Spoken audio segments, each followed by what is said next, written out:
Welcome. My name is Jennifer Wistrand, and I'm the Deputy Director of the Kennan Institute.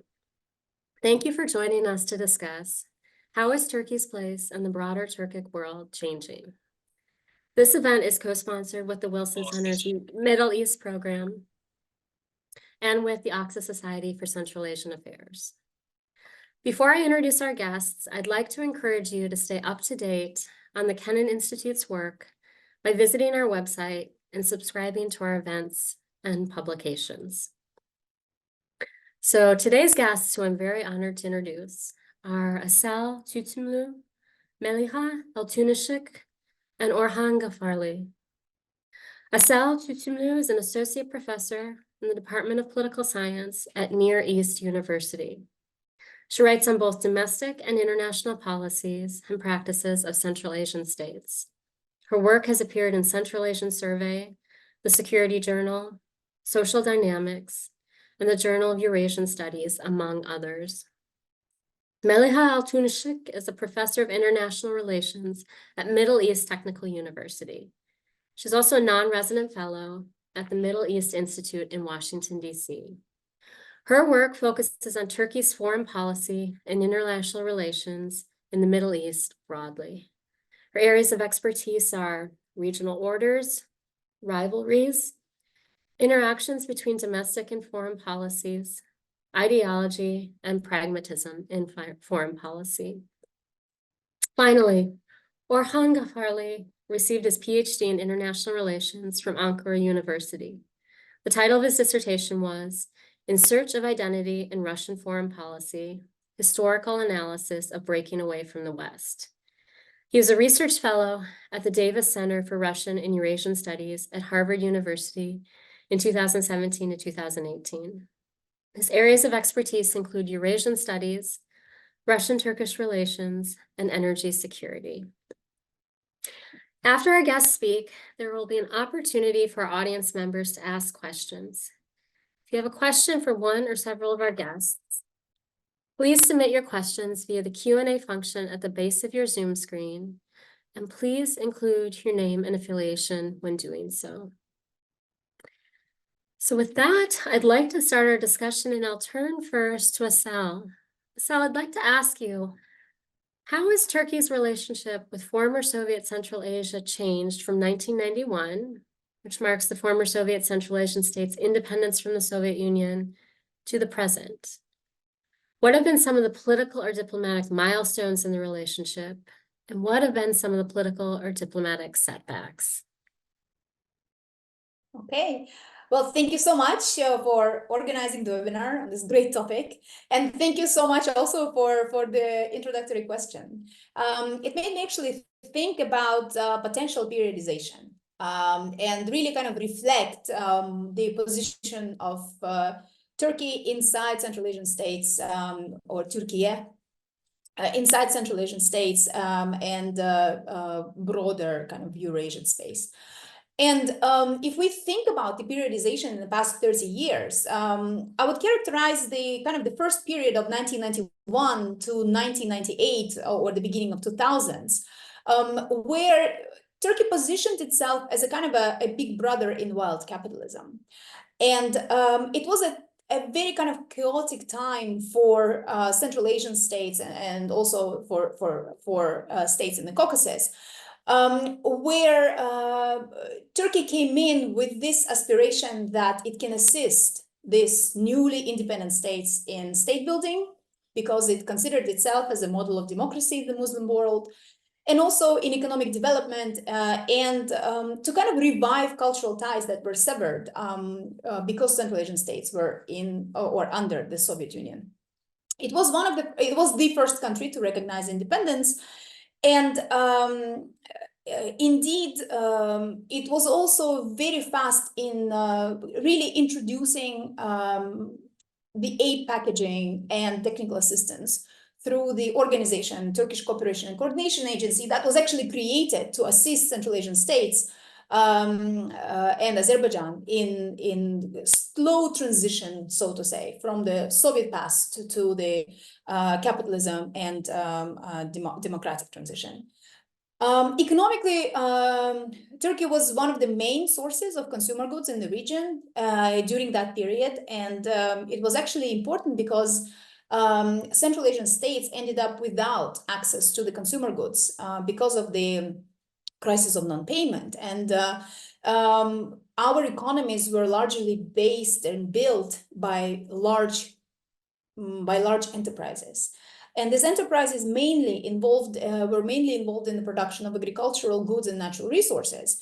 And so you have these gigantic enterprises that no longer had markets to sell their goods and therefore no income. And so that crisis of non-payment was pretty much everywhere.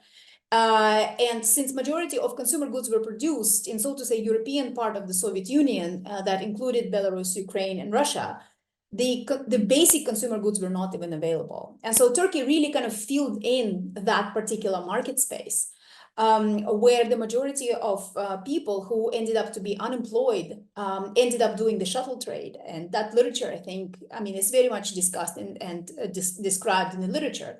But Central Asia became very much familiar with care products, for example, Turkish textiles, household items, and so on. And they were of much higher quality in comparison to China, Chinese goods, for example. So if we take a look at that trade itself between the countries, bilateral trade was not necessarily up to its potential, but nonetheless, it was a household name. And in addition to that, Turkey's first presence, so to say, was also, or first entry into the region was aggravated by the fact that it didn't really have nice relations with all partners. Specifically with Uzbekistan, for example, cooperation was not was pretty much absent until 2016, and that's because Turkey hosted Mohammad Salih, who was the rival of Karimov, President Karimov at that time. He was an opposition leader who stayed in Turkey, and Turkey refused to extradite him back to Uzbekistan. And as a result of that, for example, Karimov demonstratively withdrew or made 1,400 students to come back at that time, and also appropriated assets of Demir Holding, that was one of the largest investors at that time. But nonetheless, I mean, the relations continued. Turkey still remained the fifth largest partner during Karimov's era because Uzbekistan supplied cotton through Turkey. But nonetheless, politically, it was not necessarily the very conducive atmosphere for cooperation. And so Central Asian states basically were interested in not necessarily in producing consumer goods or building democracy and market economy at that time. They were more interested in privatization processes. And therefore, they were looking for bigger partners. So they were looking for China, United States, investments from there, and they wanted to sell as many resources as possible to a relatively limited number of corporations who not only offered the technology, but would also bring, for example, access to markets and a kind of a turnkey, establish a turnkey industry. And that was valid for pretty much most of the resource-rich countries, except for obviously Uzbekistan and Turkmenistan, that Turkmenistan declared neutrality. And in that particular competition, Turkey was not able to compete and offer the compatible alternatives. So if we look at the institutions, then we can see that that basically besides the Cooperation and Coordination Agency, Turkey was very much interested in making Central Asian states enter the Economic Cooperation Organization that was established with Iran and Pakistan in 1985, and really kind of get them into the international agenda. So it was a kind of a big brother getting the Central Asian states into the international agenda. Here you are, here we are, let's have a common voice, especially within the United Nations. And another mechanism that was established was the International Organization of Turkic Culture, Turksoy, that was very much active during those years for cultural exchanges, book translations, different concerts, and so on. But economically, as I said, at that period, Turkish businessmen, especially mostly men, who came to Central Asia, they found relatively cold reception among the local governments.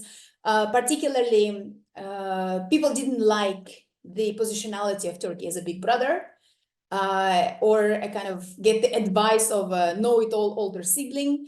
And as a result of this, again, the first period ended around 2000, so after the Asian economic crisis, with Central Asian states practicing independent, relatively independent foreign policies rather than being kind of adhering to a common trajectory, common voice of pan-Turkism and pan-Turkic identity. In starting from 2000 up until, let's say, COVID years, Turkey, interestingly, I think, turned from a big brother into a kind of salient but silent friend. And what I mean by that, we all kind of, if you take a look at that analysis in the past, right, people would constantly think of, oh, Central Asia is a underbelly of Russia, or Central Asia has, I mean, we still see this geopolitical analysis that basically says, oh, Russia is getting weaker, therefore Central Asia will fall into the China's lap, or so to say. And it's this type of ideas indeed were very much undermined, I think, or can be undermined if we take a look at the positionality of Turkey, where by the 2000s, Central Asian regimes have relatively consolidated their authority. I mean, they pretended to be democratic by changing constitutions, creating fake elections, and establishing what we call a kind of a neo-patrimonial system where you put your cronies into specific financial streams. And these cronies would be responsible for controlling and organizing the financial streams for financial industrial organizations, let's say. And this type of new patrimonial economic systems, they have, I mean, they still remain with different success rate for stability. I think Stanislav Shkel's article, 2019 article on different variations of these particular authoritarian regimes can be pertinent here. But basically, the whole political economy was consolidated around an autocrat who frequently by then would turn into a dictator. And this type of system, economic system, would not necessarily have any competition. It was created by the centralized authority to distribute resources to certain groups in exchange for rents rather than profits. So profit was not necessarily the most important aspect of economic production. It was basically the ability to siphon cash and money, rent money from the state budget. And we can see that. So in this particular situation, Turkey obviously could no longer position itself as a kind of a model of democracy and market economy. And instead, it really kind of took a relatively pragmatic positionality, where it began to be much less involved politically. It stopped having this very large regional forums, for example. It continued with cultural purposes and tried to institutionalize as many different initiatives as possible. So, for example, we know of Turkic Council that was established in 2009. And it also began to introduce a whole kind of system of education, alternative schools that were linked back then to the religious clerics Fethullah Gülen, and to really kind of go in a much less public, let's say, but more personal positionality. And in economic, we can see that, for example, in economic relations. I mean, Turkey would, instead of going regional, it would actually go bilateral. And in the bilateral cooperation, it had different intensities with different states. So, for example, cooperation was very much intense with Kazakhstan. It was very intense with Uzbekistan, because after the death of Islam Karimov in 2016, Uzbekistan obviously had a new president who shifted political policies, foreign policy, 180% degrees, I'm sorry, towards Turkey. And we can see different agreements that were signed with billions and billions of dollars. But the relations, for example, with Kyrgyzstan and Turkmenistan at that time were relatively less intense. If we take a look at the time during, or let's say after COVID, the relations have been very different. And I think, I mean, I've been talking for a long time, but I just wanted to say that we can, I mean, to Central Asians, I think this type of cooperation that Turkey is offering, and that's basically kind of like the economic bridge away from being sandwiched in a kind of unfortunate geography, let's say. It plays right now a role, to continue with the family metaphors. It plays kind of a role of a distant relative who comes and brings you this life buoy, you know, and says like, okay, here you are, don't drown, let's do it together. It established obviously a kind of a very different regional, it's in the process of establishing a very different regional, let's say a very different region. And it has enough institutions, it has enough formalized agreements and agendas for cooperation. And it also has the backing of most of the leaders to make this possible. So I will stop here, and because I really kind of took over for quite a while. Thank you. No, Asel, that was fantastic. And I did like your family references. Just I'm sure everyone noted them down. Your first group, big brother, second, salient but silent friend, and third, the distant relative. I thought that was a fantastic characterization. And I also appreciate the fact that you underscored different relations with different states, right? We tend to view Central Asia, unfortunately, a lot of people view it as this kind of, it's just one territory. It's not at all, right? There are 5 distinct countries there. So I'm sure a lot of this will get picked up in the Q&A. So thank you. I want to turn now to Meliha. So Meliha, you've recently published an article directly on this topic, right? You know, Turkey's, you know, as you call it, quote, return to Central Asia. So I'm wondering, can you tell us, you know, why did Turkey, quote, leave Central Asia? What are some of the concrete ways that Turkey has returned to Central Asia, and what has enabled it to return in the way that it has? Okay, thank you, Jennifer. Thank you for inviting me. I'm very happy to be here.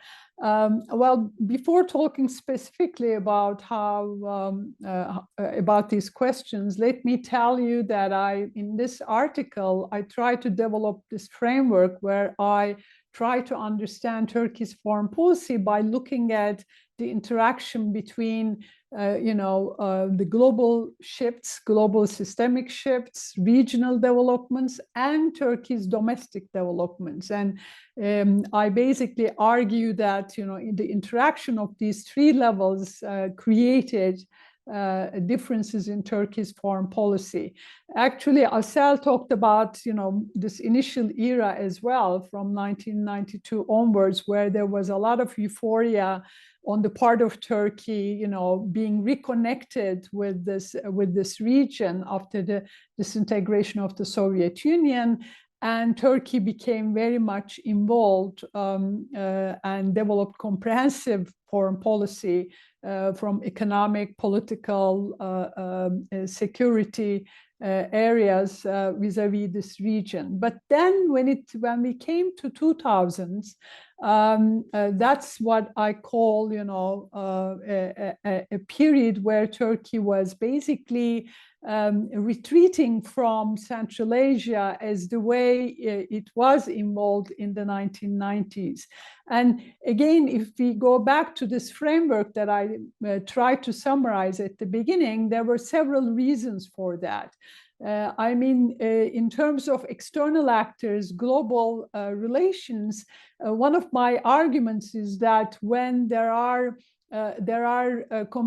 is competition between great powers in a region, this allows middle powers like Turkey to be more active because there is more room for activism there.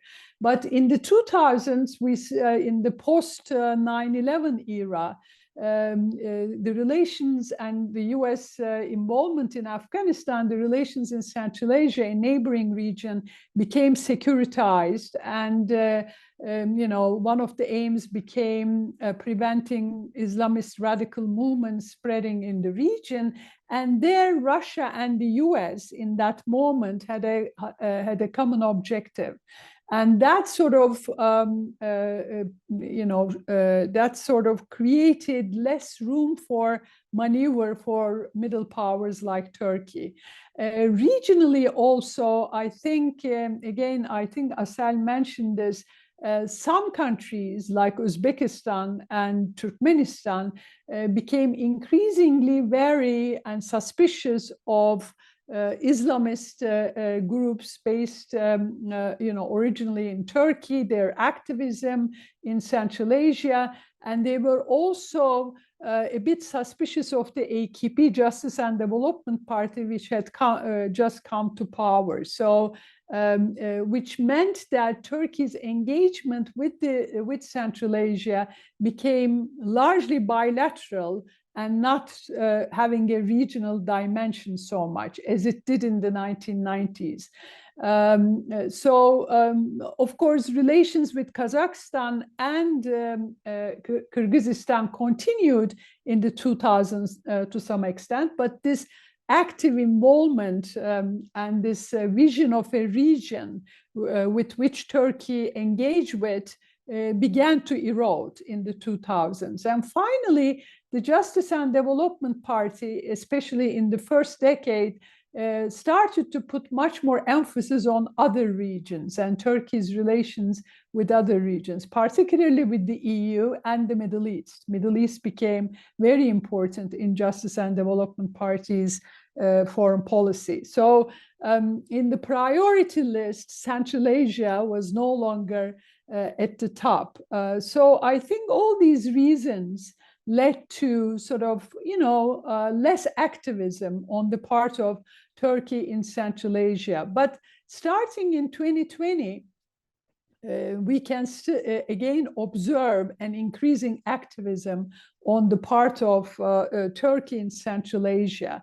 I mean, one of the reasons, again, if we start with the great powers and their engagement with the region, is of course this, this competition between great powers and the changing role of Russia in Central Asia because of Ukraine war, China's increasing presence there, US and EU getting more involved, Iran and India becoming, active in this region. So this, opened up a space for Turkey to be more active there. In terms of regional context, Asel again mentioned about changes in leaders in some countries, most significantly Uzbekistan, because Uzbekistan was a country where Turkey didn't have, close relations. And with the change of leadership, this was facilitated. Kazakhstan multi-vector foreign policy,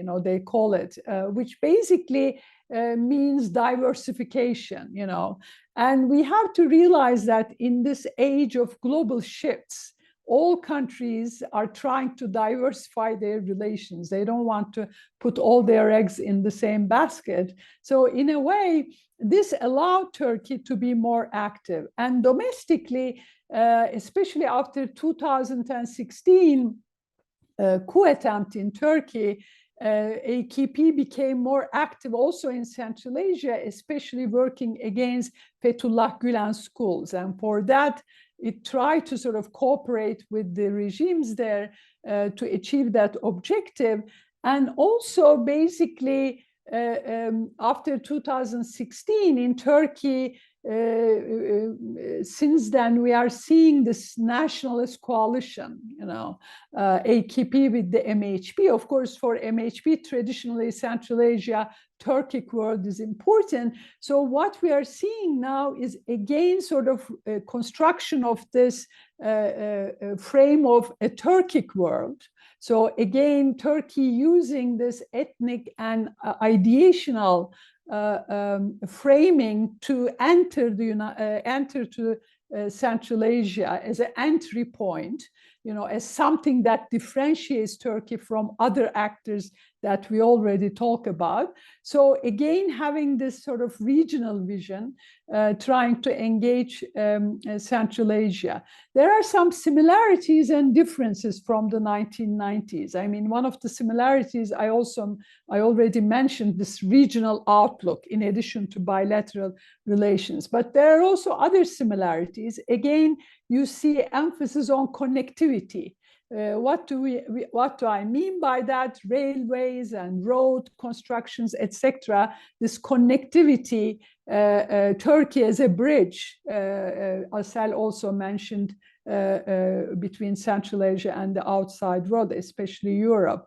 And again, you see this emphasis on educational and cultural activities. Turkey's Directorate of Religious Affairs, Diyanet, becoming really very active in terms of mosque construction and diffusion of religious literature, more a bit differently than in the 1990s, because Diyanet itself in Turkey has changed under AKP, right? It became much more active in promoting Islamism. Energy lines, again, it's a continuity. But there are also new areas of cooperation. For instance, defense cooperation. I mean, this became very important since 2020, especially with Kazakhstan, Turkmenistan, and Kyrgyzstan. Drones and other kinds of armaments,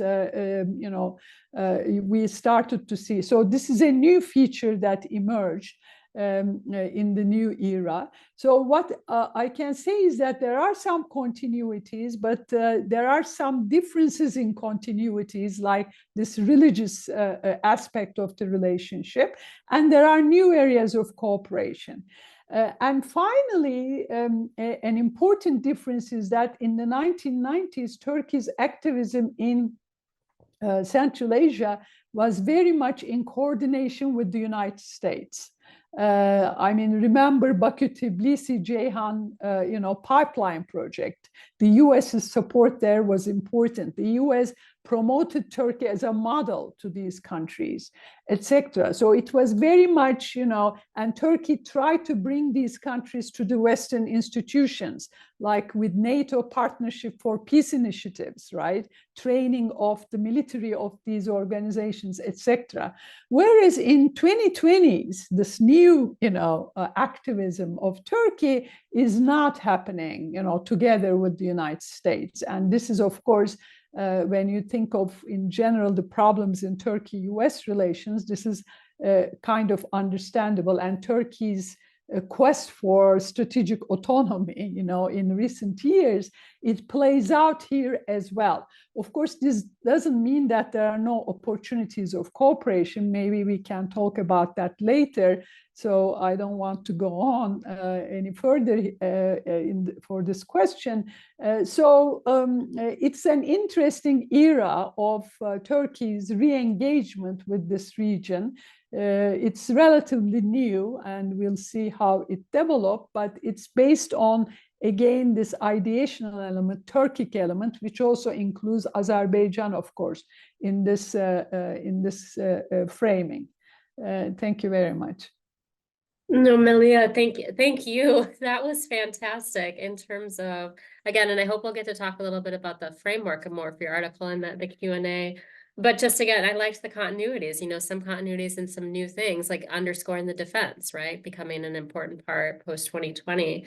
And I want to use your last point about Azerbaijan as a good segue for my question. I'm going to direct towards Orhan, because again, we tend to think the Turkic world, we think the Central Asian states, but Azerbaijan is also Turkic majority as well, and it's in the Caucasus. So Orhan, for you, question I want to ask is, Russia and Turkey are often raised in the context of the Azerbaijani-Armenian conflict over Nagorno-Karabakh, which we know very much came in the news again last September.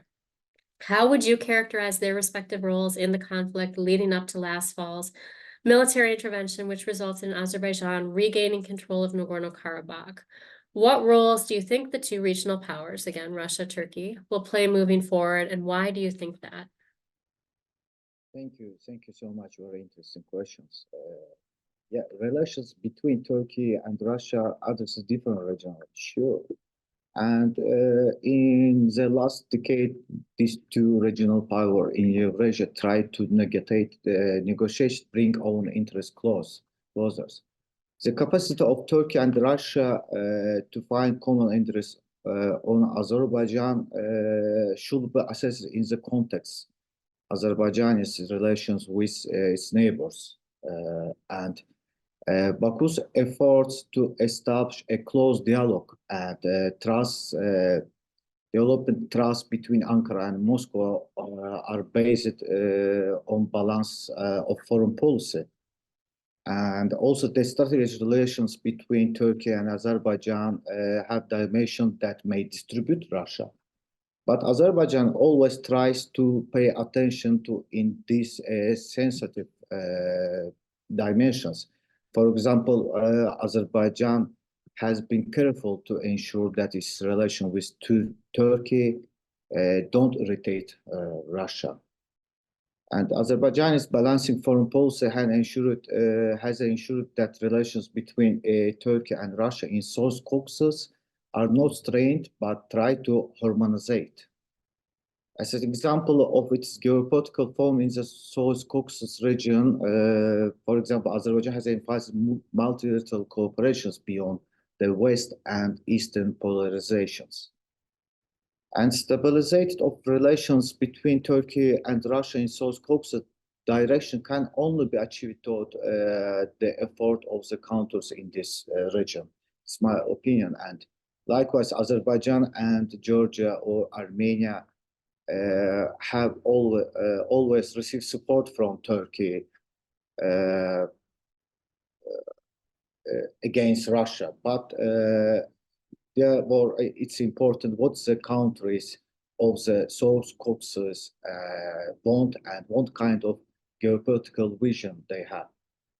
Instead of triggering geopolitical revival between Iran, Russia, and Turkey, it's important that they opt for a policy multilateral cooperation. And then Ankara, Tehran, and Moscow also inclined toward cooperation. What was important for Azerbaijan, for example, in Karabakh conflict, was a recapture of territorial land control. I mean, the fact Russia was not bothered by this issue was due to Azerbaijan's long-standing geopolitical preference and the development of economic cooperations between two countries. More precisely, Azerbaijan and Turkey were able to show the relation did not pose to threat to Russia. From a broad perspective, the polarization in the Eurasian region, which has turned into geopolitical revival, does not yield positive result for the countries of the region. It's important for the countries region of the region not to be a part of geopolitical polarization and prioritized economic cooperations. And I think it's my answer to questions. No, that's fantastic, Orhan. Thank you so much. Because again, we shifting in the South Caucasus, and we'll do that again a little bit later. I appreciate you again tackling, and as you also did, bringing in Iran into the discussion. I want to pause quickly and remind our audience members that you can submit questions for one or several of our guests, and please do so via the Q&A function on the base of your Zoom screen, and please do include your name and affiliation, and we'll shift to questions in probably 7, 8, 9 minutes or so. But I want to do one more quick round of questions for our guests, and maybe this time around ask people to stick to, if you can, maybe like 3 minutes or so, just so we can get to questions from the audience. But I will circle back with Asal. And again, kind of expanding out now of the region, I want to ask you, how have the Central Asian states' attitudes towards engagement with Turkey changed, if they have changed, since Russia's full-scale invasion of Ukraine? Okay, thank you so much. I will try to stick within the 3 minutes. But as I said, I think what we are witnessing is a kind of a new regionalism in the making. And this is actually in stark contrast between other types of regionalism that were imposed or attempted in the region, particularly, for example, by the United States, that always linked Afghanistan to Central Asia, wanting to establish some kind of partnership. It's against the Russian view of regionalism, which always saw Central Asia as, again, an underbelly and so on, or the near abroad, so to say. And obviously it's against the Chinese understanding of regionalism, which mainly kind of crisscrossed Central Asia to the bigger markets. And I think what's interesting with Turkish involvement today is that it actually establishes a regional grouping, let's say, where we can see the importance of cooperation, not only among the 5 Central Asian states proper plus Azerbaijan, but also linking that infrastructure that was established by the Chinese presence or the investments and so on, but really kind of extending it further, making Turkey as a hub. And we can see that in many different ways. I mean, most of American companies, for example, that are working with Central Asian states would consider Central Asian markets as a relatively small markets. And so by having the headquarters in the United States, in Istanbul, for example, would allow them to have that access to a broader regional grouping that would crisscross again the regional borders. And after the war, I think for Central Asian states, 2 things were very important. I mean, first of all, obviously, is the economic conditions, because the majority of goods had to traverse Russian territory. And now with Russia under sanctions, Central Asian states drastically and radically needed to rearrange the whole situation to ensure that their supplies can go and reach international markets. And Turkey, in that sense, became crucial, providing that alternative.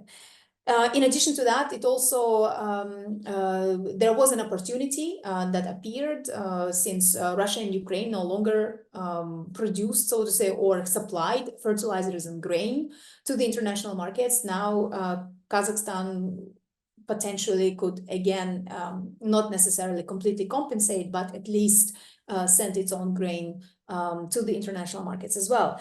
And so in that sense,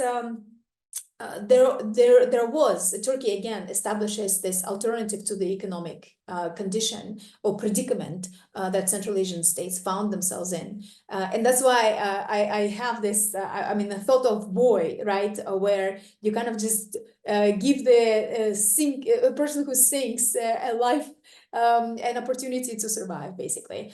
And politically as well, I mean, it was also important, and that's because Turkey didn't have the same baggage, but it had many different possibilities as Russia. So Russia would always be seen as a kind of a bully that comes in and does not really negotiate, but imposes certain things. But Turkey comes without that baggage, and it was able, for example, to solve the border disputes between Kyrgyzstan and Tajikistan. I mean, Fidan Hakan, during his last visit as a Minister of Foreign Affairs, he actually announced that the border would be solved in March, he said. And that particular announcement didn't come from Central Asian states.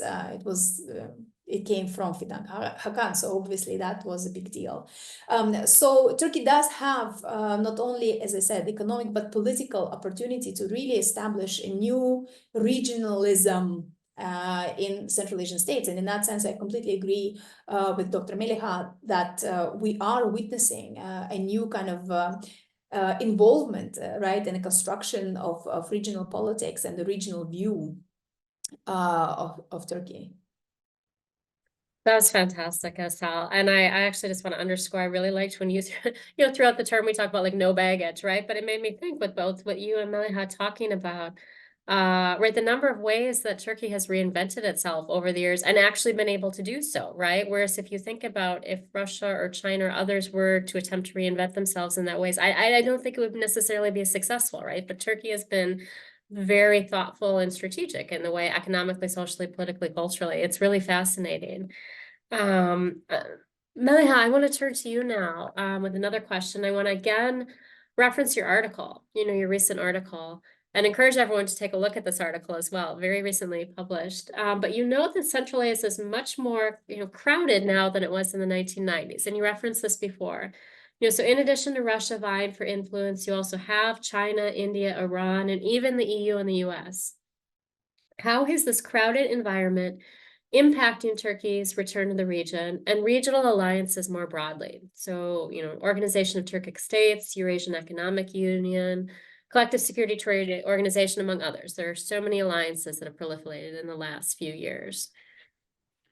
Okay, thank you very much. Well, yes, I mean, of course, Russia has been there for a long time. And in fact, again, this is one of the continuities. If you look at the 1990s, at that time, Turkey's, euphoria and expectations was limited by Russia's return to what it called its near abroad. So, of course, there is this competition between Russia and Turkey in Central Asia.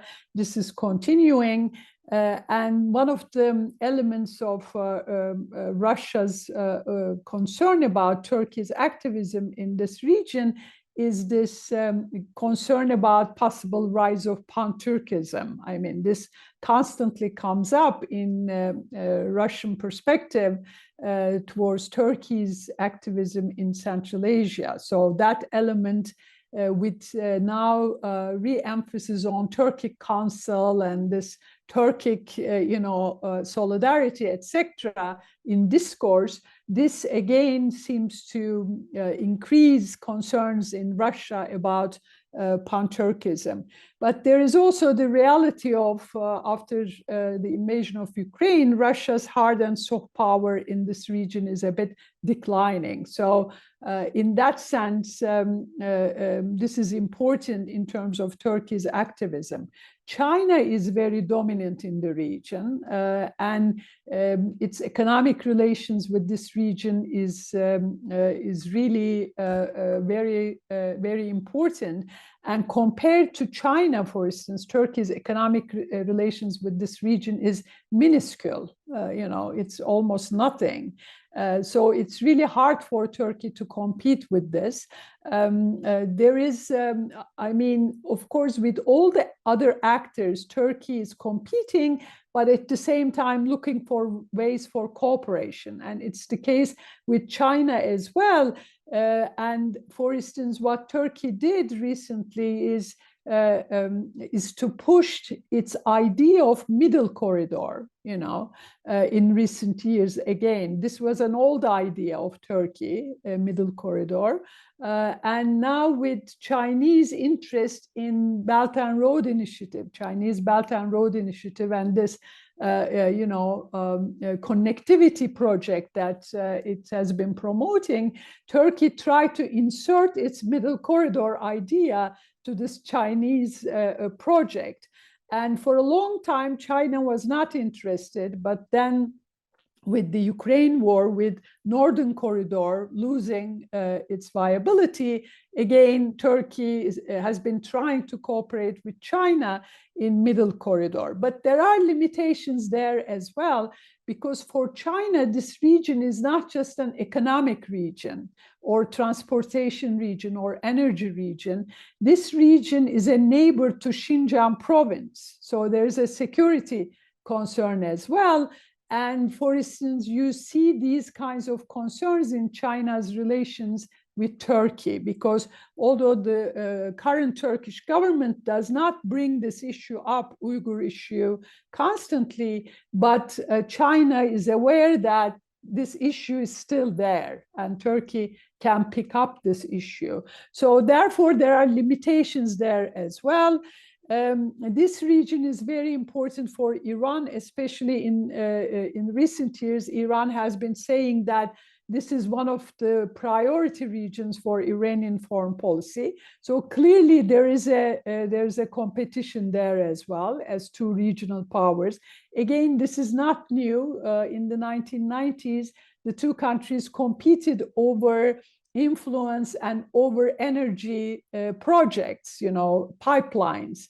And now you see another competition, especially Turkey's increasingly close relations with Azerbaijan recently, and Turkey's role in Nagorno-Karabakh war had an impact on Iran as well, which has good relations with Armenia and has concerns about Azerbaijan. So, I mean, there are all these elements of competition with other powers and also elements of cooperation as well. And these countries, including Turkey, I think are very good in compartmentalizing their relations. I mean, there are competitive elements, but also cooperative elements. Nevertheless, all this, of course, both provide opportunities, but also limitations for Turkey's activism in this region. Oh, thank you so Thank much, you. Melia. Thank you.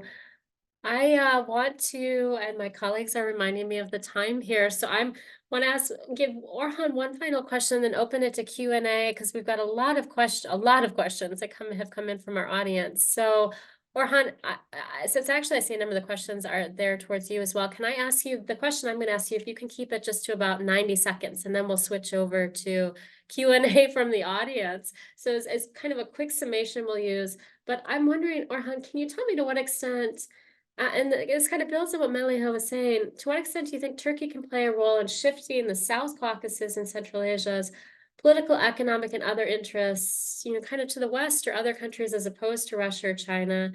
And to what extent do you think Turkey is even interested in playing that role? So does it want to kind of play this role of like shifting existing regional or greater regional alliances?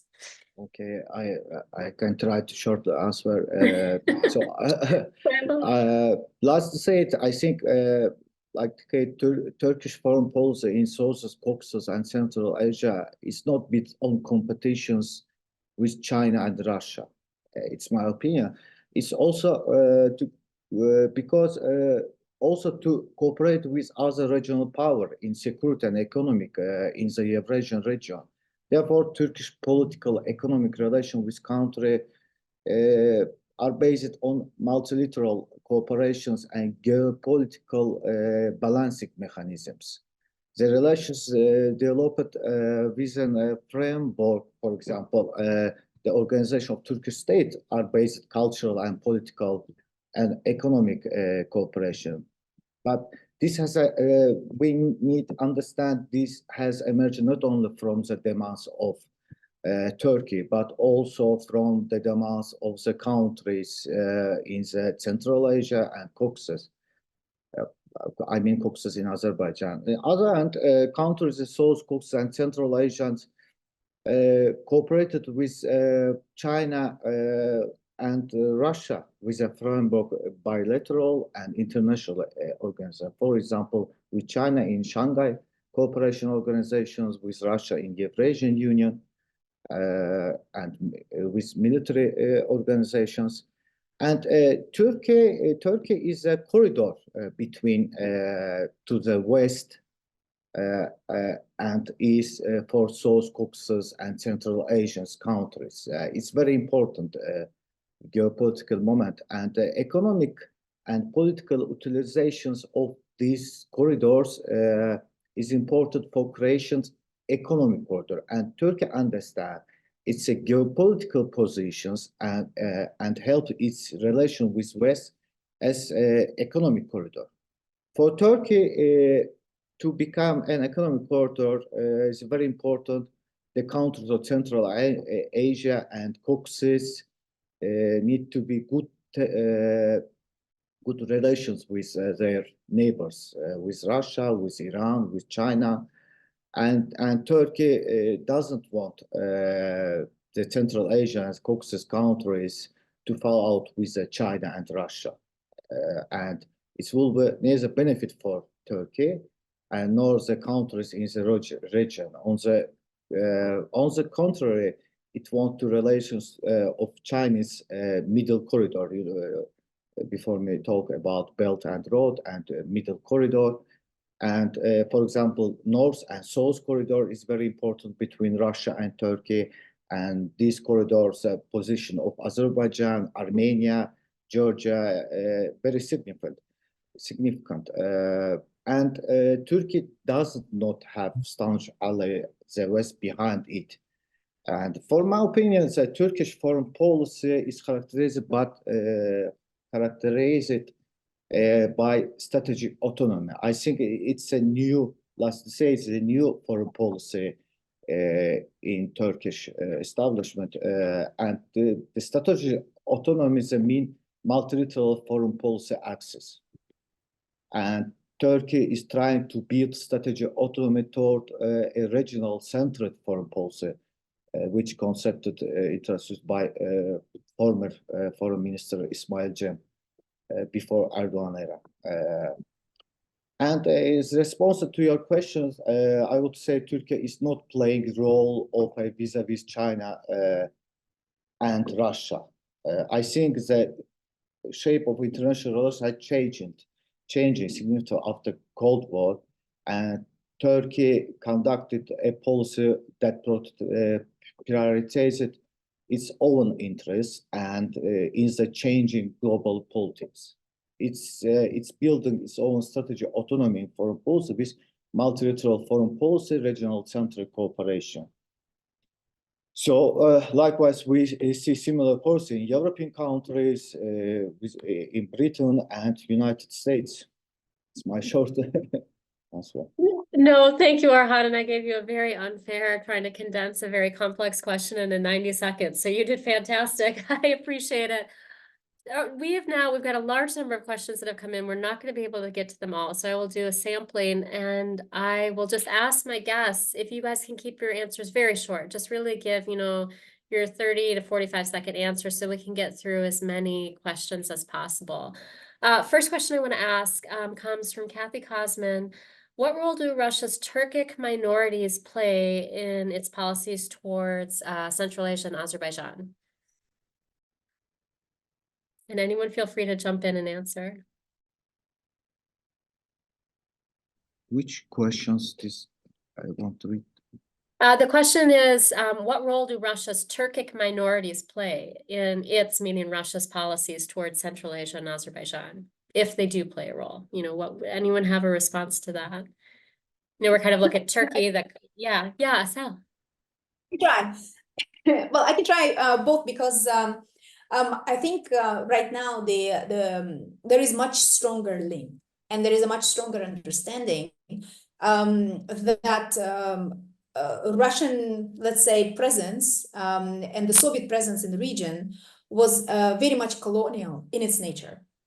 And if in Central Asia, to call Russia colonial empire or the Soviet Union as a colonial empire is something that is relatively normal and normalized. For Turkic minorities in Russia, obviously, this is a crime. This is a call for separation, secession, and it's a criminal offense. And so there is now a lot of understanding and a crisscrossing, again, exchanges that are happening. And they were obviously validated and increased after so many of these minorities came to Central Asia. As they were running from drafts. And if you remember, Russia specifically, Russian government and Russian regime specifically drafted the minorities, Turkic minorities, for the war in Ukraine disproportionately in comparison to the, so to say, European or Slavic speaking ethnicities. So obviously there is a very strong kind of personal person to person, and there is a kind of strong academic conversations that are happening regarding identity, language, experiences, and so on. But with that said, I saw also the question about Bashkortostan and the protests there. I think for many for people in government, obviously this support should stay private and depoliticized, because as soon as it becomes politicized, obviously it gets a completely different face and very different type of sanction. No, that's fantastic. Thank you, Asal. Another question I want to ask the group, this is from Anissa Hussein. She says, it's interesting to hear of Turkey's strategic interests and stance across Central Asia, but has its interest to join the EU died down? Is Turkey more interested in leveraging influence in non-European territories now? Well, I can maybe respond to that. I mean, of course, Turkey-EU relations has been stagnated for some time now, although officially Turkey is still in the is an accession country, but there are no accession negotiations, and they basically die down, as the question says. But I don't think that Turkey, Turkey has multiple regional identities, and historically Turkey has been active in different regions in its neighborhood. So I don't think that it's an either-or position. And I also would like to say that at the public level, there's a growing interest in further developing relations with the EU. This is a relatively new phenomenon, because there was also at the public level as well, there was some distancing with the EU because of the difficulties of the process itself, which lasted for so many years. But the recent public opinion polls show that there is an increasing interest, especially among the young people, in developing better relations with the EU. So I would assume that this will have some repercussions. And sometimes, the government also talk about this in developing EU relations. But as I said, I wouldn't see them as mutually exclusive, because in the 1990s, when Turkey was actually in the process of accession to the EU, or in the process of becoming a candidate country, the relations were developing even further, not deteriorating with the Middle East or with Central Asia. No, that's fantastic in your last underscoring of that in particular. I want to ask a question focused on South Caucasus and maybe direct this towards Orhan. Anne Phillips asked, does Azerbaijan's substantial military and intelligence relations with Israel create problems in the Azerbaijan-Turkey relation? Yes, this is very famous topic in between Azerbaijan and Turkey expert circle, academic circle. It's not new. It's not new situations. Let's say Russia, Turkey and Israel relations going. It's not good, but same time Azerbaijan-Israel relations we see very positively developed, and I think Turkey understands Azerbaijan regional positions, because Azerbaijan neighbors with Iran, and we have different threats in the region. And we have Azerbaijan has military cooperation, which is very important for Azerbaijan, and Azerbaijan has energy cooperations with Israel. And I think Turkey Turkish leaders understand these situations and try not talk about it, I think. Oh, fantastic. Thank you, Orhan. I'll try to get two last questions in, so we might run over 1 or 2 minutes. But again, I just want to get 1 or 2 more questions. This from Zahra Arat. Thank you for an interesting and insightful information. Considering the important role played by the Gulen network in this region, can you tell us about the power and activities of this network now? And I know both Asal and Melia, you talked about Fatah Gulen and the activities there with the schools. I can give the Central Asian, what's happening in Central Asia. It's actually after the coup, Turkish government immediately wanted to close all the schools. It was interesting to see the negotiations that were happening. I mean, some countries immediately closed the schools, while some others basically said that, well, we are not going to close the schools because the schools are Kazakh or Kyrgyz in that as an example, and they follow the national curriculum. So there is nothing, so to say, terrorist about them. There is nothing illegal about them. What many of them have agreed is to leave very limited number of Turkish nationals in some of the schools and in the management, but to kind of to give control or presence, let's say, of local nationals instead, leading these institutions. As a result of that, so the system remained the same, but it's just there were different people in power. That was not necessarily satisfactory to the Turkish government, and since 2018, it actually proposed an alternative system to Gülen schools, and it's called the Türk Marif Koleji, where the Turk Marif Foundation, let's say, establishes very similar type of schools that run in parallel with former Gülen schools. And we can see that in Kyrgyzstan, for example, where now the Marif colleges, they're trying to attract students to say that, well, look, our education is much better, look at our infrastructure is much better, and so on. And so they're positioning themselves as a kind of a Turkish governmental institutions or institutions that are more linked to the official, so to say, Turkish government agenda, rather than a religious institution that would potentially be linked to a religious clerk. But again, so that has been the strategy in a nutshell for Central Asian, in Central.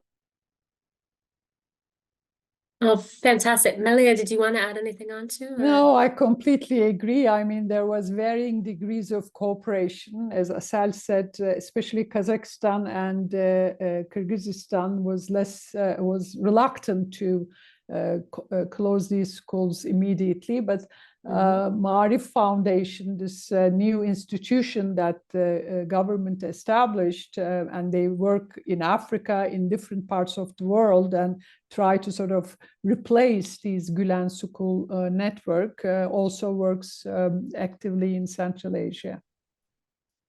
No, thank you. And I realize we are 2 minutes over. So as opposed to asking, unfortunately, any more audience questions, I'm just going to turn my 3 guests and then maybe, now I'm reducing the time even more, 30 to 45 seconds, maybe a final comment you want to leave the audience with, something you just, again, a point you want to emphasize, or, a misunderstanding you think that's out there with respect to what you guys have talked about, whether it's, Turkey vis-a-vis Central Asia or vis-a-vis Azerbaijan. And I'll go in the same order again, Asel, then Melia, and then Orhan, and then we'll have to wrap up.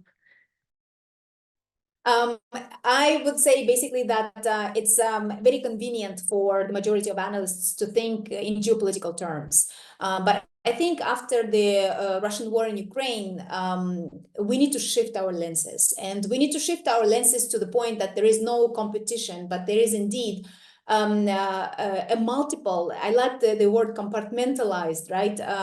Agendas that sometimes overlap, sometimes potentially oppose different agendas of other nations, but nonetheless, there is a much bigger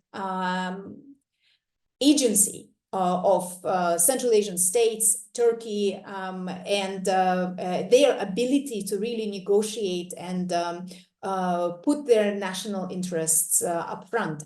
And I think having this lens and going away or moving away from great power politics is much more fruitful in understanding and also domestic and international processes when it comes down to the region. Thank you. Melia. Well, I agree. And I think that, of course, global politics is, however, also important because this is a time of a transition. We are in a transition period. We don't know how the global politics will evolve. And of course, this transition periods generally provide opportunities for the regions, for regional countries to act as well. This is also opportunity to affect how global politics will evolve. So the regional countries will not only be subjected to what happens globally, but they have an opportunity to affect how global politics will evolve. And we talked about, areas of cooperation, connectivities, all this can have an impact on global politics as well. And both Central Asian states and Turkey seem to, try to find ways to do that. Thank you. Thank you. Orhan, final comment. Yeah, maybe last word about the competitions, geopolitical competition, because I think that for Turkey it's very important friendly competition, not competition which go to polarization in the region. It's not help to economic cooperations and cultural. And thank you for everything. No, thank you. And I like the note on a friendly end, friendly as opposed to a foe. So I'm very, unfortunately, we have reached the end of our time. I want to thank our guests, Asel, Melia, Orhan. I want to encourage our audience members, reach out to them, read their work. They've got a lot of great work out there, timely work. And I want to thank our audience members for your excellent questions and for joining us today. So we look forward to seeing you again soon.